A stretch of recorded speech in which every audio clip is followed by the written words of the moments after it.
پاکستان کی بھارتی وزیر دفاع کے ایٹمی ہتھیاروں سے متعلق بیان کی شدید مذمت۔ بیان بھارتی دفاعی ناکامیوں اور مایوسی کا آغاز ہے۔ ترجمان دفتر خارجہ کے مطابق پاکستان کی دفاعی صلاحیت بھارت کو روایتی محاذ پر روکنے کے لیے کافی ہے۔ بھارت خود ساختہ ایٹمی بلیک میلنگ میں مبتلا ہے۔ پاکستان کسی دھمکی سے مرعوب نہیں ہوگا۔ ترجمان دفتر خارجہ نے کہا ہے کہ بھارتی وزیر دفاع کا بیان عالمی اداروں کے مینڈیٹ سے لا علمی ظاہر کرتا ہے۔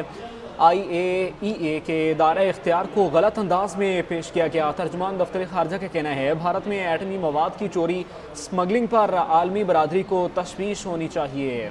پاکستان کے بھارتی وزیر دفاع کے ایٹمی ہتھیاروں سے متعلق بیان کی شدید مذمت کی گئی ہے۔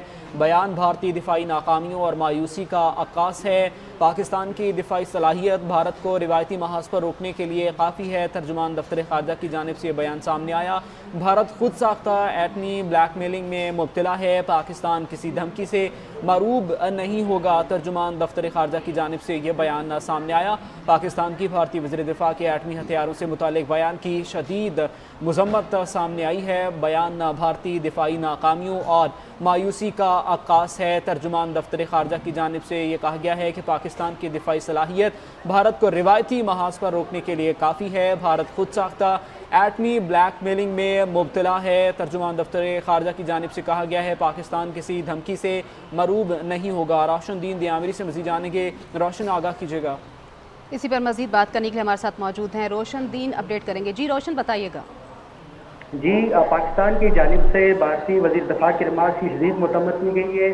پاکستان مقبوضہ کشمیر میں اپنی ایٹمی اسلحے کے حوالے سے بھارتی وزیر دفاع کی بیان کی شدید مذمت کرتا ہے۔ دفتر خارجہ نے کہا کہ بھارتی وزیر دفاع غیر ذمہ دارانہ بیانات اور شدید غیر یقینی کیفیت اور مایوسی کو ظاہر کرتا ہے۔ بھارت کی روایتی زرعی تجارت کے خلاف پاکستان کی مؤثر دفاعی صلاحیتوں کی وجہ سے بھارت فرسٹریشن کا شکار ہے۔ پاکستان کی روایتی عسکری صلاحیتیں بھارت کو روکنے کے لیے کافی ہیں۔ پاکستان کی روایتی صلاحیتیں خود ساختہ چوری بلیک میلنگ کے جس کا شکار نئی دہلی خود ہے، کافی ہے۔ بھارتی وزیر دفاع کا بیان بین الاقوامی ادارے جیسا کہ اقوام متحدہ کی خصوصی ایجنسی IAEA کے دائرہ کار اور اس کی ذمہ داریوں سے ان کی مکمل ناعلمی کا ثبوت ہے۔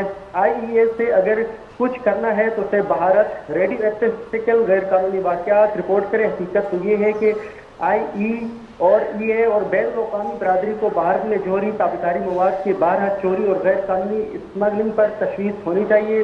صرف گزشتہ سال 5 افراد کو ایک تابکار آلے کے ساتھ دوہرا دن بھارت میں پکڑا گیا۔ خیال ہے کہ یہ مواد بھارت کے باب ایٹمی تحقیقاتی مرکز سے چوری ہوا تھا۔ بھارت ایک گروہ کے پاس $100 ملین مالیت کا انتہائی تابکار اور زہریلا مواد کیلیفورنیم غیر قانونی طور پر پایا گیا۔ 2021 میں کیلیفورنیم کی چوری کی 3 واقعات رپورٹ ہوئے ہیں۔ ترجمان دفتر نے مزید کہا کہ پاکستان کا امریکہ کی طرف سے شام کے خلاف پابندی خاتمے کو خیر مقدم ہے۔ پاکستان علاقائی استحکام معاشی بحال کے لیے شام کے خلاف امریکی پابندی خاتمے کو خیر مقدم کرتا ہے۔ پاکستان مسلسل مثبت اور تعمیراتی ڈالر کی حمایت کرتا چلا آیا ہے۔ پابندی خاتمے سے شامی حکام کو تعمیر نو اور بین الاقوامی سروسز تک رسائی بہتر بنانے میں مدد ملے گی۔ جی بہت شکریہ روشن، آپ تفصیلات سے آگاہ کر رہے تھے۔